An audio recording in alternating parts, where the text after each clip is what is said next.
Earlier this week, Broadsword held their livestream for Update 771 for Star Wars The Old Republic. This stream went for over an hour, so I'm not going to recap the entire thing, but I will hit the highlights, at least of the things that I find interesting. So as usual, we'll start with the basics. 771 is slated to release sometime in late August. We don't have an exact date yet. But when it does launch, it will bring Galactic Season 9, as well as some changes to flashpoints. And yes, you didn't miss anything. I didn't talk about Story, because Story will not be coming with this next update. According to Musco, this is because they are still missing a few pieces. However, now at least we do have a roadmap for when we can expect new Story to drop. Galactic Threads, that's the story that was supposed to drop last December, will be coming this December with the holiday update, that's Update 7.8. And with Update 7.8.1, which will probably launch sometime in spring of 2026, we will get Master's Enigma. And 7.8.1 will also bring the next date nights, which have been announced to be for Torian and Kira.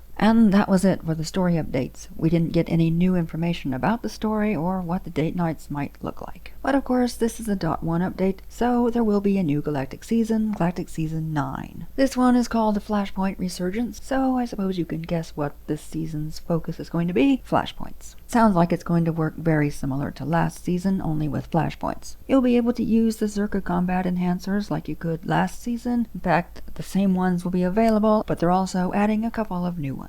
There'll be the usual rewards, armor sets, mounts, weapons, titles, and a lot of these are going to be themed around Andor Season 2. So what about those changes to flashpoints I mentioned? Well, if you're a person who uses Activity Finder, you will no longer have to worry about those pesky noobs trying to watch the cutscenes. That's right, when you go into a flashpoint through Activity Finder, all the cutscenes will now be replaced with a fade to black. All choices will be made for you, and there will be no light or dark side points awarded. So starting with 771, if you want to watch the cutscenes in flashpoints, you will need to run the story mode, or if the flashpoint doesn't have a story mode, you'll have to form your own group and just walk into the flashpoint on your own. That's not the only change to Activity Finder, but I won't go into all of the rest. Instead, I'll leave a link to a recap so you can check out all the details for yourself. They're also easing up on some free-to-play restrictions. Free-to-play accounts will now have access to companion customizations. They'll be able to hide head slot. They'll now be able to earn Rest XP, have access to legacy titles. All quick bars will be unlocked for all account types. Escrow is moving from 600,000 to 1 million credits, and you will be able to get your first cargo bay for free. They will also be removing the need for artifact authorization below max level, so if your character is below level 80, you will no longer need to worry about purchasing artifact authorization. If your character is level 80, you will still have to deal with it.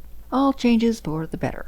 However, they are making a change that a lot of people are going to probably be annoyed by. Currently, if you happen to have a security key, you receive a monthly grant of 100 cartel coins. Right now, you get this grant regardless of how often you log in or don't. Starting with Update 771, in order to get the grant, you will need to log in at least once every 30 days. That's not an onerous requirement, but I know a lot of people are probably going to be bummed out about not being able to leave their account inactive for months or even years and then come back to a healthy stack of cartel coins. As far as the character modernization goes, this time the Ratataki will be getting the makeover. They're also unlocking a lot more hair colors and Montreal colors. This will apply to all species who have hair and to Gruda.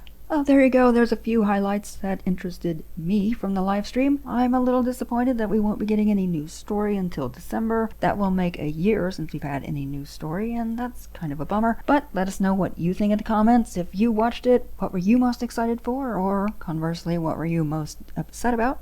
And if you like this kind of content, why not give us a like and subscribe? As always, thanks for watching.